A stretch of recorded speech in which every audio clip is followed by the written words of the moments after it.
Hi, my name is Robert Ranitzky, and by popular demand, I would like to show you this little making of on how the GenArts Reel Intro paper tear effect was achieved. It's not going to be a full tutorial, it's more going to be like a little sneak peek behind the scenes on how I achieved this effect. In case you're not familiar with the effect, let me just quickly play back the intro for you. So this is the paper tear effect, which was done in Cinema 4D and After Effects. Mainly there are a couple of things to watch out, and I'll point them out while explaining this. It's been all done within Cinema 4D and After Effects, so there's no video footage in there whatsoever. And let me just dive in straight to the making of how this was done. So one of the key aspects of creating this was taking a look at how paper looks, how real paper looks. So in this case, I took some reference photography from real paper and found out that it's semi-transparent and has a specific look on the edges. This is another picture I took with a 5D Mark II, and I realized that it's not really possible to do that as real to really film it, because of course it's difficult to guide the paper how it should look and everything. But this was very helpful to find out what look I wanted to achieve. So what I did is I initially scanned sheets of paper. So I took different sheets of paper that I scanned, and if you look closely, you will see that it is very high res. So if some of you out there are still familiar with scanners, remember those are the things that you can open up a lid and you put a paper in there and it will scan it for you. So I guess it's pretty rare these days, but if you look closely, you can see that it's pretty high res. So this will basically give you an alpha matte or a luma matte in this case that you can use to create the edges. So this is the paper, and also I have another one. It's this one here. So it has other sheets as well, and I used different sheets of paper. I think I used inkjet paper because it has this nice little effect here on the edges, and it's also gives this nice look of little fibers coming out of the paper.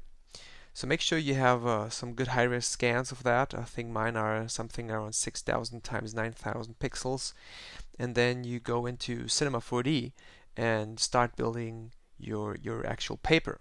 So for that, I'm going to go to Cinema 4D and going to show you how this was set up. As you can see, this is the setup file that I've used, and it's I think it's shot 2, and you can see that the paper is just curling away while the camera is slowly moving. So I've added a little bit of camera movement so it's not so static. But how was this achieved? Well, it's pretty easy, to be honest. It's a plane and a bend effector. So I just used bend to actually bend that plane, and then I've added in hyperNURBS to make it nice and round. So how does the bend work? For that, let me just go to another scene so I can explain it a little bit better. So this is another shot, which is like a close-up, almost like a flyby. And if you watch closely, you see that purple shape here, and the purple shape is actually the bend deformer. The bend deformer will allow you to bend that plane shape. So depending on how you move it, you can animate that property. And you have another set of properties that you can animate. And look at the strength. The strength is at it's almost minus 2000. So you can define on how tight the bending should be. And if you look around to the edges, you can see this. So it's a very tight bend. Okay. So if we move around, you will see that this will actually give you this bend effect. But you can also play with other aspects of it, like for example the rotation values. You can define on how it should curl up. If I think it's more interesting if it's not parallel, so that's why I use this horizontal value to set it off a little bit. And again, you can play with multiple values to have interesting effects. But I chose these, and I just animated the Z position of the curl. and as soon as you render it, you will see how it looks like. It's rendered with GI, so you can see that it's creating the passes, and will give you the final look quite quickly. So I'm rendering this on my laptop right now. It's a MacBook Pro, but still it gives you quite fast results. And you can also see a second part which makes out this interesting effect is what is behind it. So there's actually no real tear happening. It's just really close on the floor. So if you look up, that's the whole thing. I've used just a little background, and I have patches of texture. So these patches are made up of different paper patches. So I think I have 4 or 5. I just laid them out like carpets, and they intersect each other. And where the background goes away, let me just go up again. You will see that it would reveal a little hole, but then again, this hole is just made out of patches. So I used the torn edges to create the hole in there. So basically, after it will curl up, hang on, I have to choose this one here. So after it curled up, it will reveal what is behind it, and behind it are those patches that I have created. And going back to my second shot, maybe it's worth explaining that this paper section that you can see here is made up of different layers actually. So I have a top layer, I have a layer left and right, and I have an underlying layer. And the underlying layer is just slightly beneath it. So if you look at it at the values,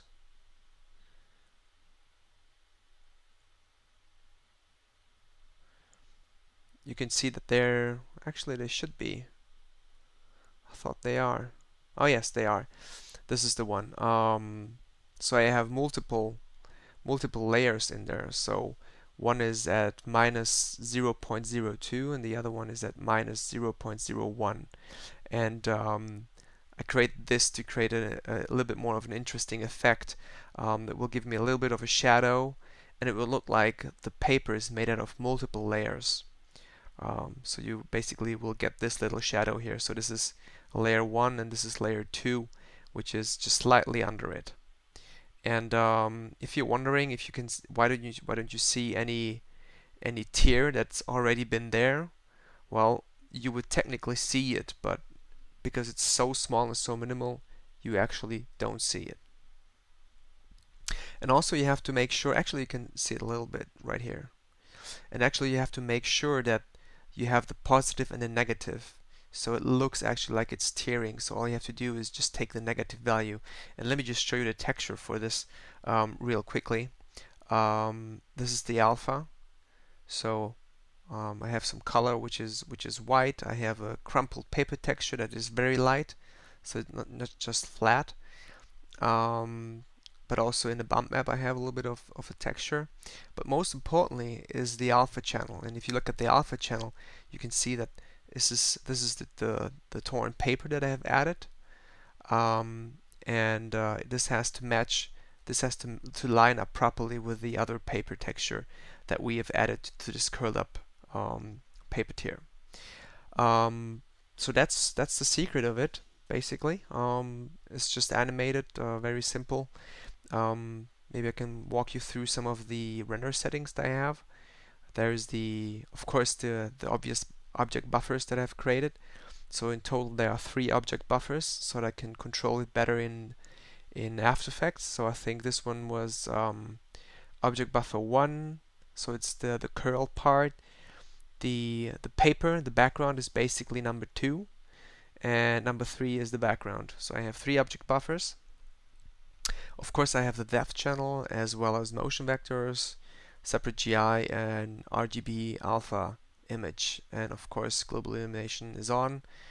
I used the IR still image settings with the diffuse depth of 2, and these are the other settings that I have used for this. It works quite well with these settings, so no problems whatsoever, and it renders quite fast as well. So if I render this, it should go quite quickly. And I've actually rendered this on my Mac Pro, so it was even faster than on a laptop. So the result is quite nice. But of course, it's not finished because we have to comp it and refine it in After Effects to get to the final look. So let me jump to After Effects for this. And in After Effects, this is how the render looks like. So you can see all of those nice fibers. Everything looks quite sexy, but still we're not there where we want to be because we have to add a few things. And one of the problems that I've stumbled upon was that the depth channel was only giving me the depth information from the geometry. It was not giving me depth channel to the fibers, of course, because it's only realizing or rendering the depth information that is coming from actual geometry. But since we have an alpha channel, it didn't work quite right. So what I have created is I have created a fake depth channel. A fake depth channel is something that I use quite often to actually guide the depth of field the way I would like it to have. So what I created is just a white layer, and if I show the mask, I have just a feathered mask, which is roughly the angle that I would like to have the depth. So basically with the depth channel you can control what is in focus and what is not. And to create this, let me just show you what else I have created here. So for now I have a little bit of grain. I use sapphire grain. You can see that it's giving you a little bit of grain, so you get rid of some of the banding. I have used the sapphire vignette effect to add a little bit of vignetting, and I've used curves to just a typical S shape, just to give it a little bit more contrast. The second adjustment layer is a bit more interesting, I think, because I used a 4-color gradient. So I've used the 4-color gradient to have warmish colors here on the left and bluish colors on the right. And those two complementary colors, blue and yellow, so warm and cold colors, look quite nice. So it gives a bit more of a, like it was lighted properly. And I didn't want to use Cinema 4D lights to light it because I wanted to have a bit more control in post-production on how to achieve this effect. But still, you might be wondering, how did I achieve that look of depth of field? So let me just add depth of field to that, and for this I'm gonna go ahead and choose a new adjustment layer and call this depth of field, and I'm gonna choose my favorite plugin, which is from Frischluft, and it's called depth of field. All I have to do now is choose my fake depth layer, choosing layer number 6, which is the fake depth layer, and I'm just going to crank up the value, maybe something like 20, so make it really like it's been photographed by a macro lens with the proper aperture settings and everything. So this gives you this shallow depth of field, and of course you can always go ahead and choose a different depth of field setting. Let's say I choose depth right here. I switch that off again. And you can see that this part is in focus and this is out of focus. Of course, it's physically not 100% correct, but I think it works quite nice. So let me just select this as a focus area and hide this again. And you can see that it looks quite nice. Also hiding some of the flaws that we have here. But I think, again, it works quite nice the way it is. And of course, we can go ahead and choose different irises, like 6 facets and just a little bit rounded, and this gives you quite a nice result. The last thing I add usually is a little bit of chromatic aberration. Let me just call that chromatic aberration, and chromatic ABB. Let's just use that. And for this, I use the sapphire filter. It's the warp chroma filter. Warp chroma, when you apply it, looks like this, which is really like a look that we don't want. But if you reduce the distance from Z to something like 0.995, we'll get something like this. Maybe we can add a little bit more. 9.2. And this will give you a little bit of chromatic aberration on the edges. So this will give you this red and green shift or red and green blue shift on the edges, then it will just make it slightly more realistic.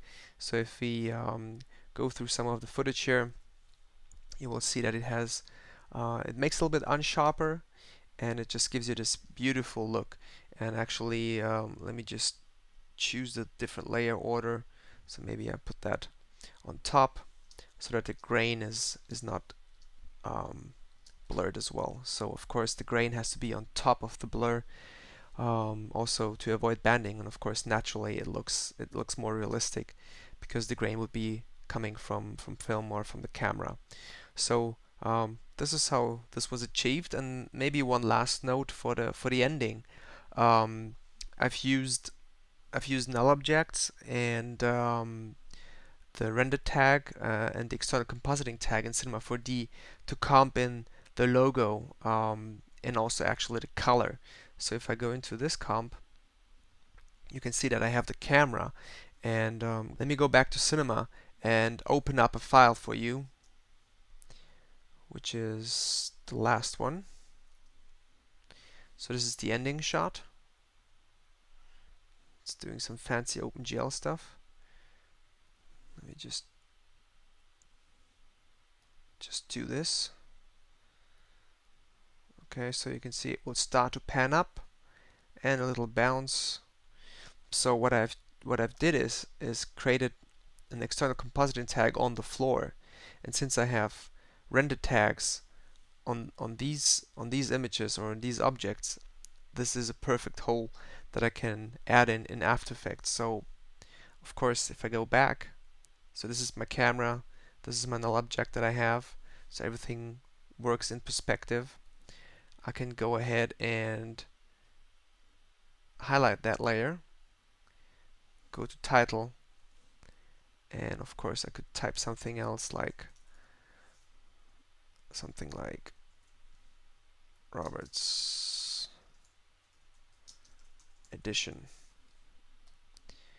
So if I go back, this will be perfectly in place and also move accordingly with the camera. So everything is masked out because it uses the camera.